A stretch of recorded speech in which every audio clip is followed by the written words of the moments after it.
So Sarah and I always spend the beginning of December in Colonial Williamsburg to visit with family and to take in many of the wonders that make the colonial capital of Virginia so appealing during the Christmas time of year.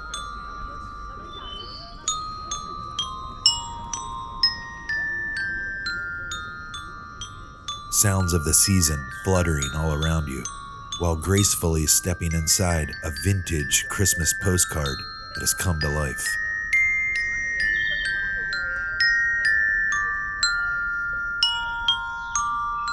If there were ever a place to be at during this magical holiday celebrated at calendar's end, rest assured this restored 18th century city of old should be found at the top of the list. Very good.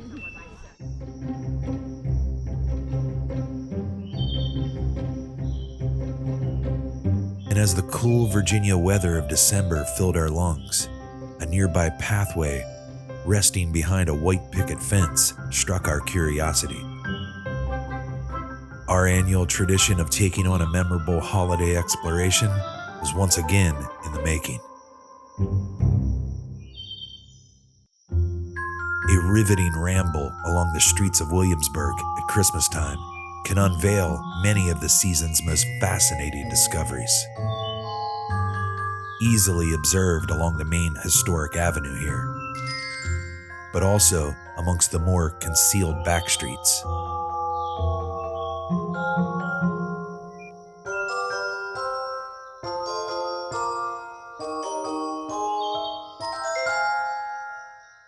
Hey everyone, Scott and Sarah here, coming to you from Colonial Williamsburg. We're in Merchant Square and figured we'd get out for a late afternoon walk. Maybe go down and take a look at the ice skaters on Duke of Gloucester.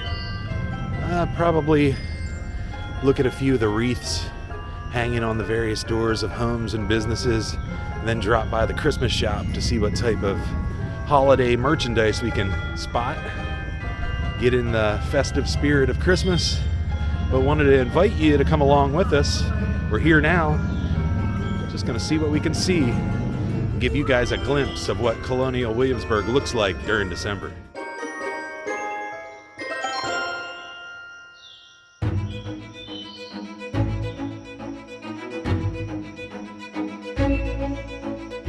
Figured we'd go check out some of the holiday wreaths, maybe a couple of the side roads, check those out.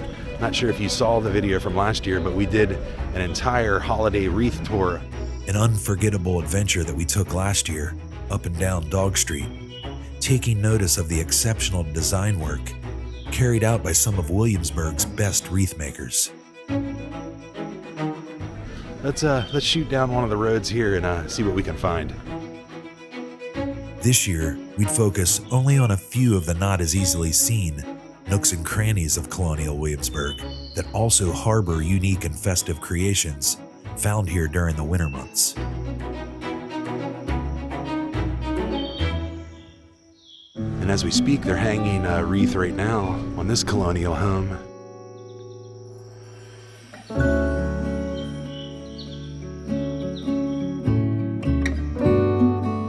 First of all, I want to thank you for coming along for our afternoon walk, but Sarah came up with a good idea. We'd, rather than take notice of the holiday wreaths on Duke of Gloucester, we'd head over to the Palace Green and see what we can find there. Probably going to find a few remarkable wreaths on display. We're headed there right now, about to pass by Bruton Parish, and should be there shortly. And we'll make one minor pit stop here at the Bowden Armistead home. And it looks like they are displaying a rather traditional holiday wreath with a bow, some holly, and some pine cone, which is a really nice accent to this very historic home found in Colonial Williamsburg. With rainy days making up most of our week, to our luck, the sky broke blue on this day. And with Bruton Parish on the horizon, a daytime moon hung amongst a clear December sky.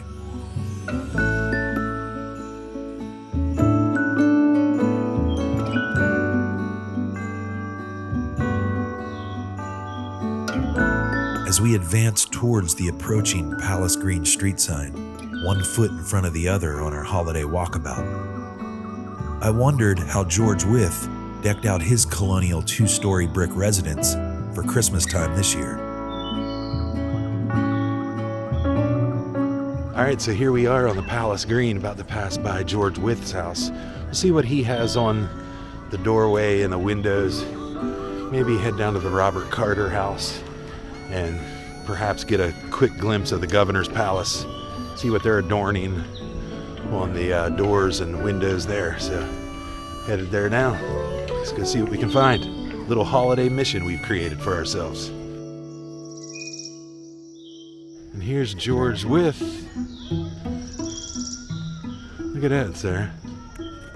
What is that? Looks mainly like apples, but that's one of the bigger displays we've seen that goes all the way Yeah, a border of, what is that, garland all the way around the door?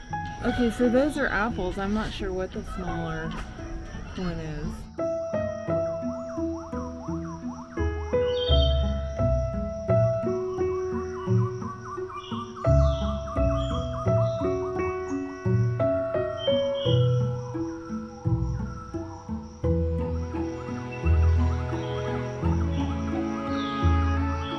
All right, let's head over to the Palace Green. Check out a couple of the homes over here.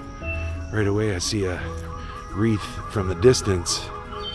It is definitely standing out.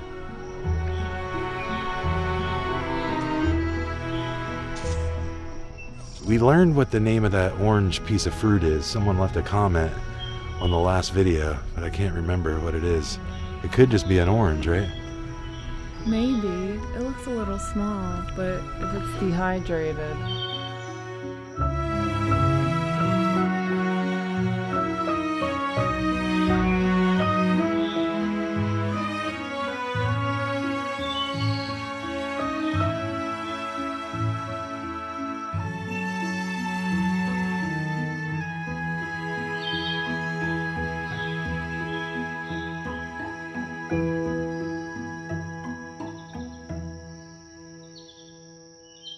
Here is the Playhouse stage.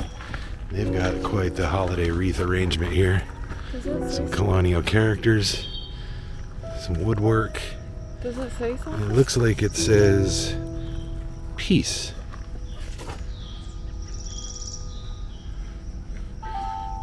Very unique arrangement found at the site of the first theater here in Colonial Williamsburg.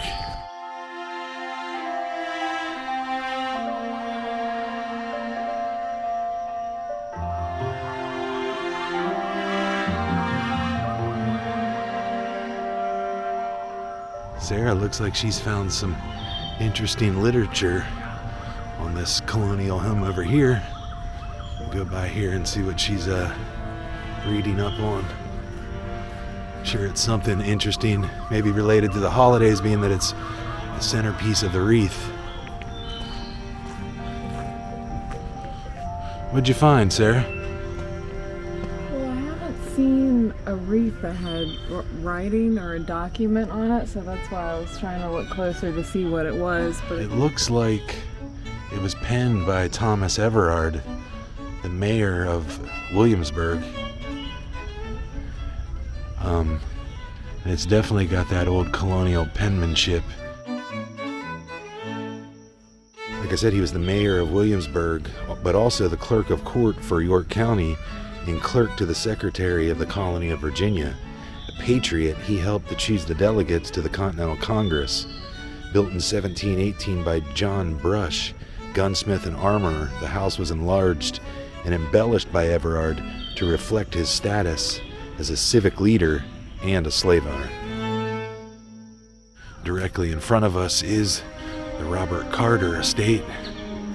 It's quite the home, parked right next to the governor's palace, clad with its holiday decor.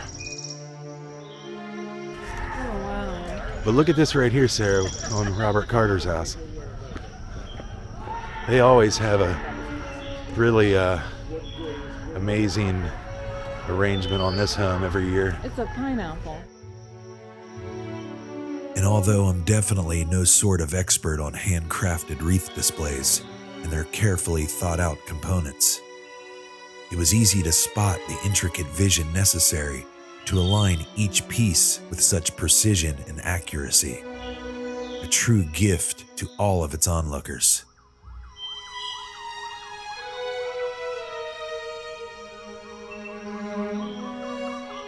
An array of holiday arrangements fit for a prestigious and wealthy man in his day. I'm sure Robert Carter would have given his seal of approval on the wreath works and seasonal decor meticulously outfitted on his home, built by his grandfather, which still stands next to the governor's palace today.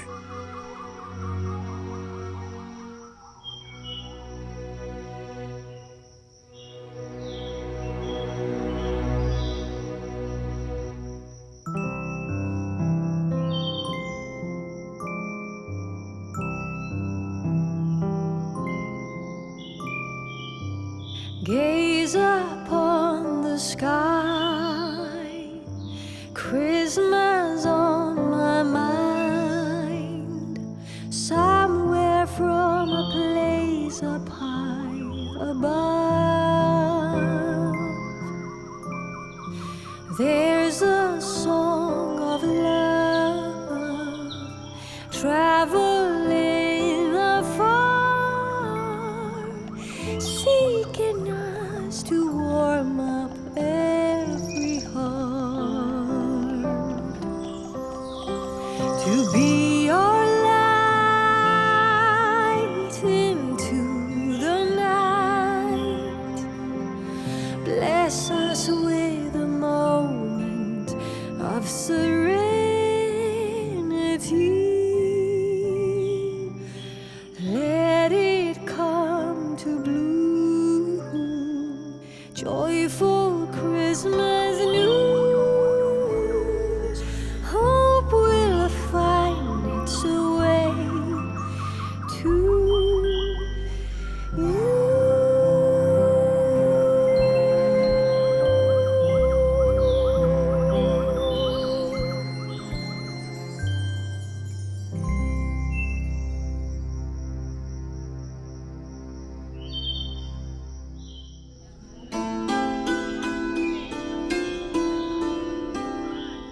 Returning to Merchant Square, the sounds of the hammered dulcimer filled the streets with the tune O Come, Emmanuel, performed by the talented Timothy Seaman.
finally, our wonderful march through Colonial Williamsburg led us to the city's oldest Christmas-themed store, the Christmas Shop, sparking the splendor of the season since 1964.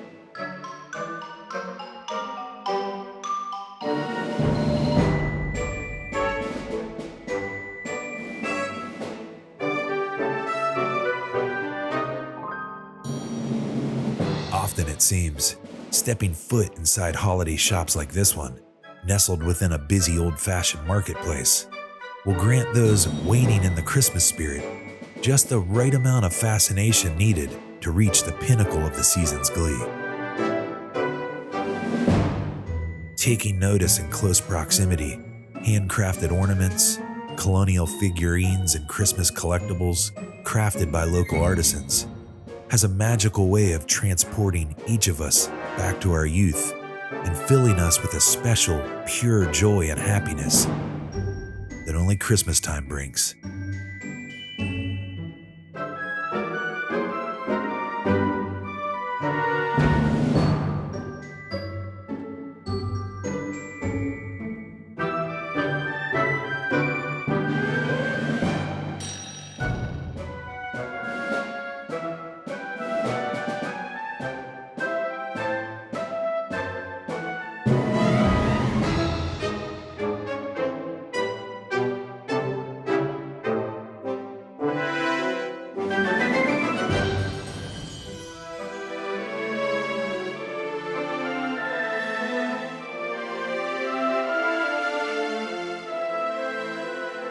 As we departed the Christmas shop, Virginia's December moon was still hovering in the late afternoon blue skies of the old historic city. The slowly setting sun allowing for Merchant Square's beautifully decorated Christmas tree to finally shine forth its light. Another unforgettable year of Colonial Williamsburg exploration at Christmas time, placed within its quest capsule.